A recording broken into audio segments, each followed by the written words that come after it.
할렐루야. 사랑하는 성도 여러분, 오늘도 여호와께서 나의 목자가 되심을 고백합니다. 오늘 우리가 묵상할 시편은 16편입니다. 제가 먼저 16편 말씀을 읽어 드리도록 하겠습니다. 하나님이여 나를 지키소서. 내가 주께 피하나이다.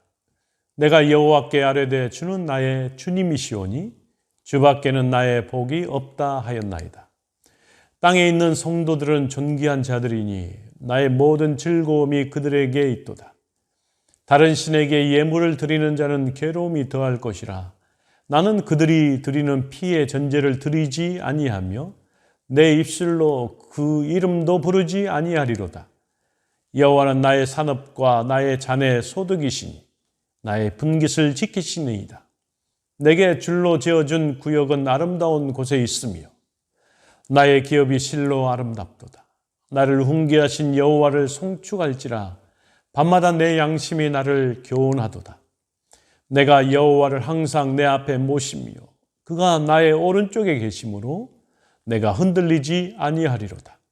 이러므로 나의 마음이 기쁘고 나의 영도 즐거워하며 내 육체도 안전히 살리니 그래서 내 영혼을 수월에 버리지 아니하시며 주의 거룩한 자를 멸망시키지 않으실 것임이니이다.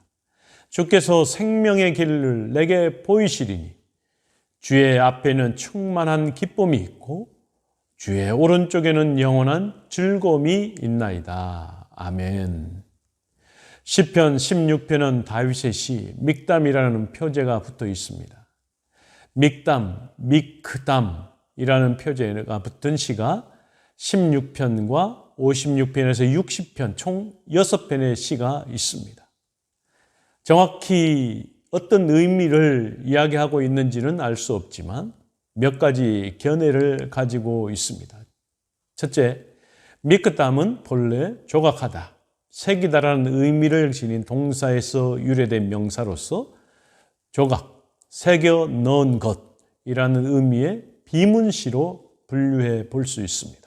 돌판과 같은데 철필로 일일이 글자 하나하나를 새겨 넣은 시라는 의미를 나타내 주고 있는 것입니다. 둘째로 미크담은 황금이라는 의미로 보는 견해로 다윗의 시편 중에 걸작품으로 황금시라는 것으로 보이기 위한 것입니다. 셋째, 미크담은 덮다, 대속하다라는 뜻을 가진 아카드어 카타무에서 유래했다고 보는 견해도 있습니다.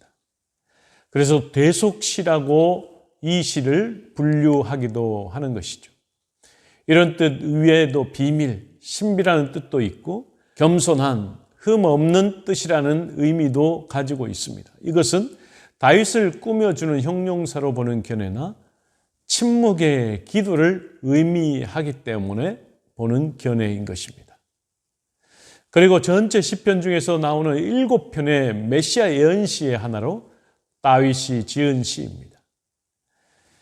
여호와의 유일 신앙을 가진 자의 복락을 노래하고 있습니다. 1차적으로 축복과 생명의 근원 되시는 하나님을 믿고 부활과 생명을 확신하여 죽음의 위협조차 두려워하지 않는 다윗의 신앙 고백이라고 할 수 있는 겁니다. 그리고 궁극적으로는 만세대 중에 택한 성도의 죄를 대신 지고 그들의 구속을 위하여 심지어 하나님에게조차 버림받은 십자가 순환과 죽음의 고통과 공포를 감당하심은 물론 죽음을 이기시고 부활하여 모든 믿는 자들의 부활의 첫 열매 되신 메시아, 즉 예수 그리스도에 대한 예언시라고 할 수 있을 것입니다. 이 시에 대한 배경은 전혀 알려지지 않습니다. 그러나 1절과 8절 이하의 내용으로 비춰봤을 때 다윗이 죽음조차 각오해야 하는 어떤 위기 상황에서 지은 것으로 추정해 볼 수 있을 것입니다. 다윗이 이렇게 절박한 위기 상황 속에서도 하나님을 의뢰하는 자의 기쁨과 소망에 대하여 노래했다는 것은 그의 높은 신앙의 경지를 보여주고 있는 것입니다. 다윗은 오직 여호와 하나님만을 유일하신 주와 복의 근원으로 삼아 섬기겠다라는 여호와 유일 신앙의 고백을 하고 있습니다. 여호와 하나님이여 나를 지키소서. 내가 주께 피하나이다. 다윗은 특별한 위기에서 하나님을 의지했습니다. 광야 도피 중에 경험한 죽음의 위기와 신앙의 혼합주의에 대한 갈등으로 추측해 볼 수 있을 것입니다. 다윗이 여호와의 유일 신앙을 가진 자의 현재적 복락에 대해서 노래하고 있습니다. 다윗은 하나님께 대한 확신을 가졌습니다. 주는 나의 주님이십니다. 주밖에는 나의 복이 없나이다. 또한 다윗은 하나님께 충성된 자들, 존귀한 자들을 신뢰했습니다. 경건한 사람에게 나의 모든 즐거움이 있도다라고 말씀하고 있는 것입니다.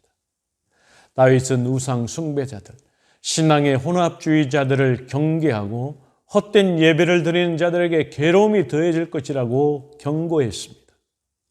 하나님께는 즐거움이 있지만 우상 숭배는 괴로움만 있다라는 것입니다. 여호와의 유일 신앙을 가진 그의 삶의 여정 가운데 하나님이 온전히 기뻐하시는 놀라운 은혜가 있었음을 고백하고 있습니다.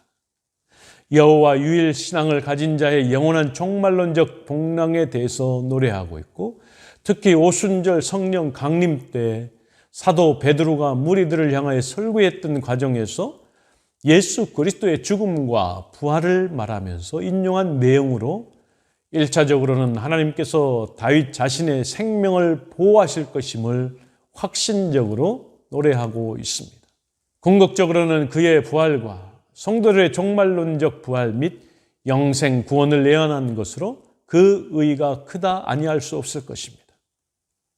다윗은 하나님의 복을 찬양했습니다. 하나님은 다윗에게 산업과 자네 소득과 함께 아름다운 기업을 주셨습니다. 주님은 놀랍게도 풍족한 삶을 주셨고 그 은혜에 감격하고 있는 다윗의 모습을 우리가 살펴볼 수가 있는 것입니다. 하나님은 다윗을 의로운 삶으로 가르치시고 인도하셨습니다. 나를 훈계하신 하나님의 가르침대로 다윗은 하나님을 항상 앞에 모시고 살았던 것입니다. 하나님이 복 주신 결과 영과 마음과 육체의 기쁨과 즐거움이 있다라고 9절 말씀에서 고백하고 있습니다. 주님이 생명의 길이십니다. 주님을 섬기는 자들에게 충만한 기쁨과 영원한 즐거움이 약속되어 있기 때문에 주님은 우리의 생명의 길이 되시고 우리의 기쁨과 즐거움이 된 줄 믿습니다. 사랑하는 성도 여러분, 다윗은 항상 요동치는 환경 가운데 있었지만 그는 그 가운데서도 전혀 요동치 않았습니다. 그것은 하나님을 모시고 살았기 때문에 그렇습니다. 하나님을 모시고 사는 자는 요동할 수가 없습니다. 전능하신 하나님께서 강한 팔로 붙드시고 계시므로 요동한다라는 것은 있을 수 없는 것입니다. 마찬가지로 우리 역시 그 하나님을 믿고 사는 사람들입니다. 그 하나님을 믿고 어떤 삶의 풍랑과 굴곡이 닥친다 하더라도 흔들리지 않을 수 있을 줄로 믿습니다. 주님께서 옆에 계셔도 그분을 믿지 못하여 요동한 제자들과 같이 되지 말고 하나님을 믿고 생명의 위기 앞에서도 요동하지 않는 다윗과 같은 부활신앙을 갖는 용사들이 되기를 주의 이름으로 간절히 축원합니다. 같이 기도하겠습니다. 전능하신 여호와 하나님 아버지, 다윗은 위기의 순간에서도 주님이 나의 분기시고 주님이 나의 산업이십니다. 뿐만 아니라 요동치는 그런 상황 속에서도 나의 육체와 나의 영혼과 나의 마음이 즐겁고 기쁩니다라고 고백했던 다윗의 고백이 우리의 고백 될 수 있도록 주여 축복하여 주옵소서. 세상은 요동치는 풍랑과 같은 세상입니다. 그 세상 속에서도 요동치 않는 그러한 능력을 소유하는 우리 모두가 될 수 있도록 인도하여 주옵소서. 내 앞에, 내 옆에, 내 뒤에 여호와 하나님께서 계심으로 요동하지 않고 주님만 바라볼 수 있음을 이 시간에 고백하며 나아가는 오늘의 삶이 될 수 있도록 주여 축복하여 주옵소서. 모든 것 감사드립니다. 예수님의 이름으로 기도하옵나이다. 아멘.